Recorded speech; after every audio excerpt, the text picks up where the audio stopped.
25 से 30 एक बार फिर नीतीश। याद है ये नारा? इसी बुलंद नारे के साथ एनडीए ने 2025 का बिहार विधानसभा चुनाव लड़ा था।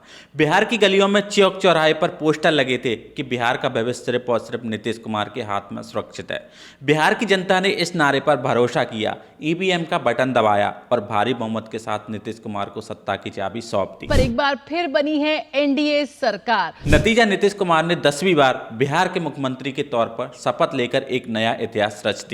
कि मैं विधि द्वारा स्थापित भारत के संविधान के प्रति सच्ची श्रद्धा और निष्ठा रखूंगा। लेकिन बीते लगभग 20 सालों में बिहार की सियासत जिस एक चेहरे के इर्द गिर्द नाच रही थी, आज वही चेहरा बिहार की कुर्सी छोड़ने की तैयारी में। हैरानी की बात देखिए, नीतीश कुमार को मुख्यमंत्री की शपथ लिए हुए अभी 105 दिन नहीं गुजरे, सिर्फ 105 दिन, और अब खबर आ रही है कि वो पटना का सीएम आवास छोड़कर दिल्ली की राज्यसभा जाने की तैयारी में। यानी जिस चेहरे को मुख्यमंत्री बनने के लिए जनता ने लाइन में लगकर वोट दिए थे, वो चेहरा अब बिहार की विधानसभा में नहीं बल्कि दिल्ली की संसद में बैठेगा। सवाल सीधा है, क्या बिहार की जनता के उन करोड़ों वोटों की कोई कीमत नहीं है? क्या उन लोगों को बेवकूफ बनाया गया जिन्होंने अगले 5 साल के लिए नीतीश बाबू को चुना था? आखिर ऐसा क्या हुआ कि 3 महीने के अंदर ही मुख्यमंत्री का मोह भंग हो गया? क्या यह नीतीश कुमार की अपनी मर्जी है या फिर बीजेपी ने उन्हें साइडलाइन करने के लिए राजनीति चाल चली है? क्या बिहार की राजनीति का चाणक्य खुद अपनी ही चाल में फंस गया? आज के इस वीडियो में हम सिर्फ इस खेले की बात नहीं करेंगे, बल्कि समझेंगे उस शख्सियत की जिसने बिहार की राजनीति को अपनी उंगलियों पर नचाया। आखिर कौन है नीतीश कुमार? कैसे एक साधारण इंजीनियर से वो बिहार के सुशासन बाबू बने और क्यों उनके हर कदम पर सस्पेंस बना रहता है? चलिए शुरू से शुरू करते हैं नीतीश कुमार की पूरी कहानी। जितनी पुरानी गंगा धारा है, बिहार उतनी ही पुरानी ज्ञान धारा का विरासत का मालिक। पटना से लगभग 80 किलोमीटर दूर बख्तियारपुर से सटे कल्याण बीघा नाम के गांव में 1 मार्च 1951 को नीतीश कुमार का जन्म होता है। पिता राम लखन सिंह पेशे से आयुर्वेदिक डॉक्टर थे। जहां राजनीति उन्हें विरासत में मिली थी, लेकिन एक दिलचस्प मोड़ देखिए। जिस कांग्रेस के खिलाफ नीतीश ने पूरी उम्र राजनीति की, उनके पिता उसी कांग्रेस के कट्टर समर्थक थे। पर जब कांग्रेस ने उनके पिता को टिकट न देकर लाल बहादुर शास्त्री की बहन सुंदर देवी को चुना, तो परिवार का मोह भंग हुआ। नीतीश कुमार पढ़ने में तेज थे, स्कॉलरशिप मिली और पटना के इंजीनियरिंग कॉलेज में पहुंचे। नीतीश कुमार सिर्फ मशीनों के इंजीनियर नहीं बन रहे थे, बल्कि समाज का इंजीनियर बनने की तैयारी कर रहे थे। पटना इंजीनियरिंग कॉलेज में उन्हें 2 बड़े विचारधारकों को पढ़ा, कार्ल मार्क्स और डॉक्टर राम मनोहर लोहिया। मार्क्स कहते हैं कि दुनिया में सिर्फ 2 ही वर्ग हैं, अमीर और गरीब। लेकिन बिहार की मिट्टी में पले बड़े नीतीश को यह बात हजम नहीं हुई। नीतीश का मानना था कि बिहार और भारत की सबसे बड़ी सच्चाई जाति है। तभी उन्हें लोहिया के विचारों में अपना जवाब मिला। बस यहीं से नीतीश कुमार ने इंजीनियरिंग की किताबों से तौबा की और लोहिया के समाजवाद को अपना धर्म मान लिया। सड़कों पर आंदोलन करते थे और भाषण देते थे। इन्हीं दिनों नीतीश ने बिहार का इंजीनियरिंग कॉलेज के अध्यक्ष पद का चुनाव लड़ा और जीत भी गए। साल 1973, 22 साल के नीतीश अपनी पढ़ाई के आखिरी साल में थे।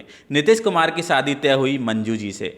रिश्ता पास के ही गांव से आया था, लेकिन जैसे ही नीतीश को पता चला कि लड़की वालों ने गुपचुप तरीके से 22,000 रुपए का दहेज दिया है, वे गुस्से से तिलमिला उठे। नीतीश सत पर अड़ गए कि शादी बिना दहेज की होगी और कोई तामझाम नहीं होगा। ये कोर्ट मैरिज करना चाहते थे। यह नीतीश की जुबान में राम मनोहर लोहिया का विचार बोल रहा था। कोर्ट मैरिज तो नहीं हुई, लेकिन बेहद सादेपन तरीके से शादी संपन्न हुई। विदाई हुई और नीतीश कुमार अपनी पत्नी के साथ जिस किएट कार से बख्तियारपुर के लिए रवाना हुए, उस कार का ड्राइवर था भोला प्रसाद सिंह।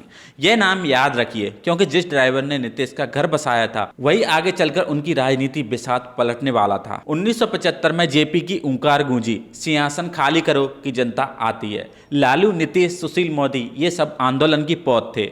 आपातकाल लगा, मीशा के तहत गिरफ्तारियां हुई। नीतीश भी जेल गए, लेकिन वो चर्चा में नहीं आए। आलम यह था कि जब इमरजेंसी खत्म हुई और बाकी नेता हीरो बनकर बाहर आए, नीतीश तब भी जेल में थे। राजनीति की शुरुआत बेहद कड़वी थी। 1977 में नामांकन नहीं भर पाए। 1980 में चुनाव लड़े तो सामने वही किएट कार का ड्राइवर भोला प्रसाद खड़ा था। नीतीश अपनी ही पूर्व ड्राइवर से चुनाव हार गए। लोग मजाक उड़ाते थे, पर नीतीश ने हार को इंजीनियरिंग की तरह एनालाइज किया। नीतीश कुमार ने 1984 का चुनाव नहीं लड़ा। वे जानते थे कि इंदिरा गांधी की हत्या के बाद पूरे देश में कांग्रेस के पक्ष में सहानुभूति की लहर है और ऐसे माहौल में जीतना नामुमकिन है। और फिर आया 1985 जब पहली बार विधानसभा चुनाव के दरवाजे खुले। जेब खाली थी, लेकिन पत्नी मंजू जी ने अपनी बचत के 800 रुपए निकाल कर दिए और कहा जाओ लड़ो। नीतीश ने ही लालू को मुख्यमंत्री की कुर्सी तक पहुंचाने में कंधा दिया, लेकिन सत्ता का नशा दोस्ती पर भारी पड़ा। 1992 के अंत में दिल्ली के बिहार भवन में एक शर्मनाक वाक्य हुआ।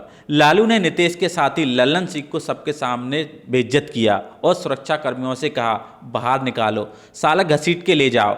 नीतीश उस दिन चुपचाप बाहर निकले, लेकिन उनके दिल में आग लग चुकी थी। उन्होंने बुलबुलाते हुए कहा अब साथ चलना मुश्किल है।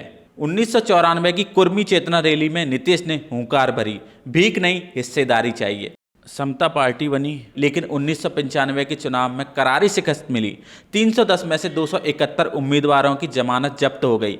यहीं से नीतीश ने दुश्मन का दुश्मन दोस्त वाला फॉर्मूला अपनाया और बीजेपी का हाथ थाम लिया। 2005 में असली जीत मिली। सड़कों का जाल, स्कूल जाती साइकिल वाली लड़कियां और अपराधियों का खौफ। नीतीश सुशासन बाबू बन चुके थे, लेकिन फिर शुरू हुआ कुर्सी बचाने का खेल। 2013 में मोदी के नाम पर गठबंधन तोड़ा। 2014 की हार पर इस्तीफा देकर दाव खेले और मांझी को आगे किया। फिर लालू के साथ आए, फिर भ्रष्टाचार का हवाला देकर उन्हें छोड़ा। 2022 में फिर पलटी और 2024 में फिर एनडीए। आज हालत यह है कि नीतीश के पुराने वीडियोज और उनके बदलते बयान सोशल मीडिया पर मीम्स बन रहे हैं। 20 सालों का वो मैकेनिकल इंजीनियर अब राजनीति की मशीनरी में खुद उलझा गया है। नीतीश कुमार ने बिहार को सड़कें दी, महिलाओं को आरक्षण दिया और शराबबंदी जैसी साहसी घोषणा की।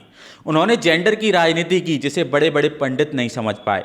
लेकिन आज जब वो राज्यसभा जाने की तैयारी में, तो सवाल वही खड़ा है, क्या एक महान इंजीनियरिंग की राजनीतिक बैटरी अब खत्म हो चुकी है? क्या बिहार की जनता के उस वोट की कोई अहमियत है जो सिर्फ 105 दिन पहले 25 से 30 एक बार फिर नीतीश के नारे पर दिया गया था? समाजवाद का ये आखिरी स्तंभ अब दरक रहा है या फिर ये किसी नए खेले की शुरुआत है? आपके हिसाब से बिहार का अगला मुख्यमंत्री कौन होना चाहिए? अपनी राय कमेंट्स में जरूर दें और बिहार के इस सबसे बड़े सच को शेयर करें।